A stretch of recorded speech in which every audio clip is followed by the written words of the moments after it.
अख्तर एक गांव में अपनी बेगम के साथ रहता था। अख्तर गरीबी से बहुत परेशान था। ना उसके पास खुद की जमीन थी, ना पैसा की रोजगार कर सके। दिन भर मजदूरी करके जो थोड़े बहुत 20-30 रुपए मिलते वह 2 वक्त की रोटी के लिए ही निकाल पाते। अख्तर की पत्नी अल्लाह पर बहुत विश्वास करती थी। वह रोजाना अपनी 5 वक्त की नमाज पढ़ा करती थी। एक दिन जब वह नमाज पढ़कर खड़ी होती है तब अख्तर बोलता है, अरे गुलशन, तुम्हारे खुदा को मानने और 5 टाइम की नमाज पढ़ने का कोई फायदा नहीं है। यह अल्लाह भी बड़ा कठोर दिल वाला है, कोमल हृदय की आवाज नहीं सुनेगा। मत किया कर इतना अल्लाह की इबादत। आज तक अल्लाह ने तेरी सुनी है, जो अब सुनेगा।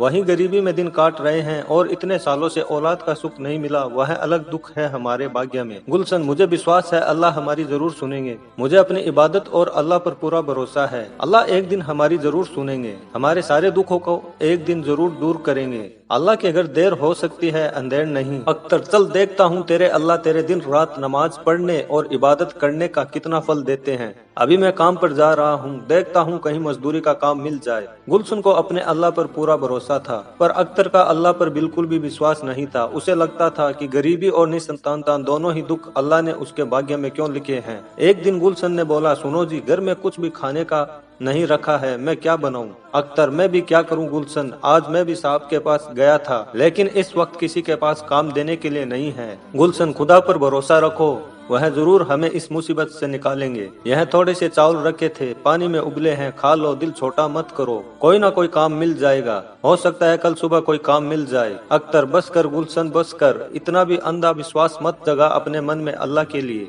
मुझे पता है वह हम गरीबों की नहीं सुनेगा। गुलशन भी अख्तर की बात सुनकर परेशान हो जाती है। वह हमेशा अल्लाह का ध्यान करके सोती थी। रमजान के नेक दिन चल रहे होते हैं। गुलशन सारे रोजे किया करती थी और सच्चे मन से नमाज भी पढ़ा करती थी। एक दिन जब गुलशन सो रही होती है, वह सपने में देखती है कि खुदा बोल रहे होते हैं, उठो गुलशन, तुम मुझ पर बहुत विश्वास करती हो, तुम बहुत ही मन से रमजान और इबादत करती हो। मैं तुम्हारी इबादत से बहुत खुश हूँ। अब तुम्हारी सारी चिंताएं दूर होने वाली है। गुलशन, है खुदा, मुझे आप पर विश्वास था, आप मेरी विपदा जरूर दूर करेंगे। गुलशन सपने से उठती है और इधर उधर देखने लगती है, पर वहाँ कोई नहीं होता है। वह अल्लाह का ध्यान करती है और सपने की बात अख्तर को बताती है। गुलशन, सुनो, अल्लाह मेरे सपने में आए थे, उन्होंने कहा बहुत जल्दी हमारी सारी विपदाएं दूर हो जाएगी। अख्तर, गुलशन, वह सपना है और सपने कभी सच नहीं होते, पर कोई बात नहीं, सपने में ही सही तुम्हें अपने अल्लाह के दीदार तो हुए। अच्छा, मैं जा रहा हूँ, देखता हूँ खान साहब के पास कोई काम मिल जाए। अख्तर खान साहब के पास जाता है, पर उसे वहाँ कोई काम नहीं मिलता है।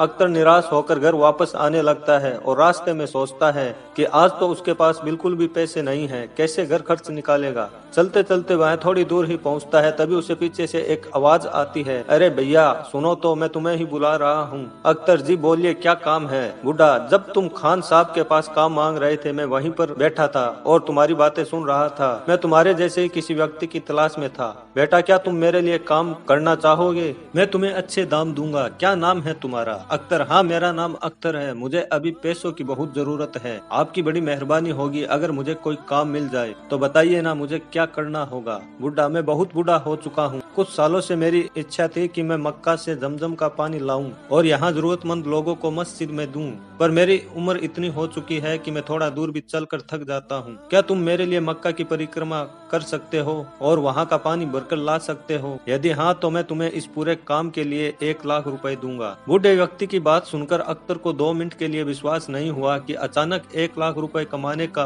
उसे मौका मिल गया। उसने सपने में भी 1 लाख कमाने का नहीं सोचा था। अख्तर ने बूढ़े व्यक्ति को एकदम हाँ कह दी, क्योंकि उसे पता था कि वह इस वक्त गरीबी और लाचारी में किस तरह दिन काट रहा था। उसके पास कोई काम नहीं था। अख्तर बूढ़े व्यक्ति से बोला, ठीक है बाबा, मैं आपका काम कर दूंगा, मैं मक्का से जमजम का पानी ले आऊंगा। बाबा ठीक है, तुम कल सुबह ही मक्का के लिए निकल जाओ, फिर जब तुम वापस आओगे तो मैं तुम्हें पूरी रकम दे दूंगा। यह कुछ पैसे रखो, रास्ते में तुम्हारे काम आएंगे। बूढ़े व्यक्ति को मक्का से जमजम का पानी लाने के लिए हाँ बोलकर अख्तर घर आ जाता है और गुलशन को बताता है। गुलशन भी यह बात सुनकर बहुत खुश होती है और अख्तर के जाने की तैयारी करती है।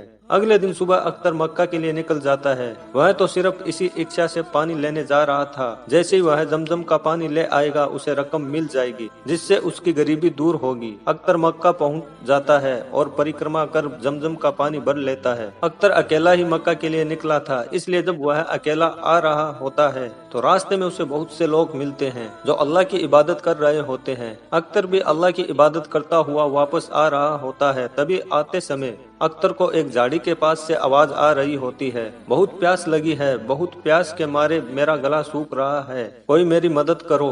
अख्तर, अरे आप कौन हैं बाबा, और यहाँ कैसे, वह भी इस हालत में। बुढ़ा, यहीं पास के गांव में रहता हूँ, मेरी आंखें नहीं है बेटा, मैं देख नहीं सकता।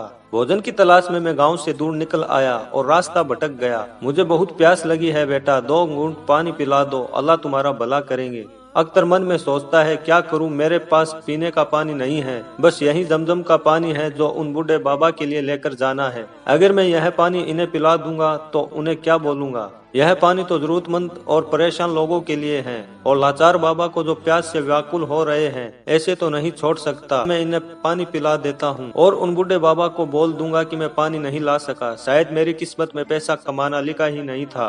अख्तर उस व्यक्ति को मक्का का जमजम का पानी पिला देता है और व्यक्ति की प्यास बुझ जाती है। वह अख्तर को शुक्रिया कहता है और बोलता है, मेरी सहायता की, मेरी प्यास बुझाई, अल्लाह तुम्हें हमेशा खुश रखे बेटा। आज तुमने इस अंधे फकीर को पानी पिलाया है, मैं भी तुम्हें कुछ देना चाहता हूँ। यह पोटली अपने पास रखो और घर जाकर ही इस पोटली को खोलना। अख्तर, बाबा मैं आपको घर छोड़ देता हूँ, आप अकेले कैसे जाओगे। फकीर, नहीं बेटा, मैं चला जाऊंगा, तुम्हें भी तो समय पर घर पहुँचना होगा, तुम्हारी बेगम गुलशन तुम्हारी राह देख रही होगी। अख्तर अपने घर की तरफ चल पड़ता है। रास्ते भर अख्तर यही सोचता है, वह बूढ़े बाबा को क्या जवाब देगा। रमजान का भी आखिरी दिन है, दोबारा पानी लेने नहीं जा सकता, वह ईद पर नहीं पहुँच पाएगा। वह मायूस अवस्था में गाँव पहुँचता है और खान साहब के पास जाता है और पूछता है, खान साहब, जब मैं उस दिन आपसे काम मांगने आया था तो यहाँ एक बूढ़े बाबा बैठे थे, क्या आपने उन्हें कहीं देखा है। खान, कौन से बूढ़े बाबा, मेरे यहाँ तो मक्खी भी मेरे बिना इजाजत के नहीं बैठती, तो कोई बूढ़ा बाबा कैसे बैठेगा।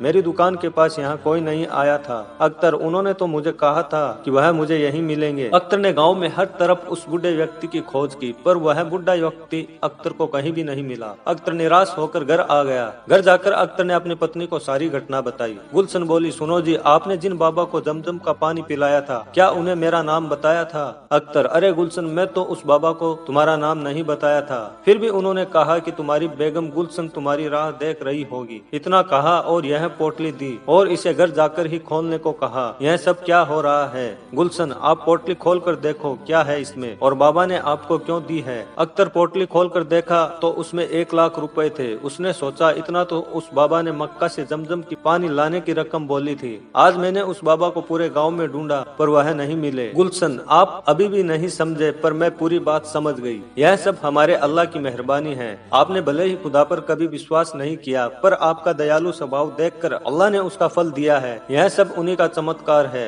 वह सारा अल्लाह का ही किया था। आपने जरूरतमंद की सहायता की और अल्लाह ने आपकी परीक्षा ली, जिसमें आप खरे उतरे। हमें अल्लाह का शुक्रिया करना चाहिए, जिन्होंने फरिश्ते के रूप में आकर गरीबी दूर कर दी। अख्तर, हाँ गुलशन, यह तुम्हारी अल्लाह की इबादत करने का फल है। तुमने हमेशा सच्चे मन से उनकी इबादत की, इसलिए उन्होंने तुम्हें इसका फल दिया। आज से अल्लाह पर मेरा भी अटूट विश्वास बन गया है। ऐ खुदा, मुझे माफ करना।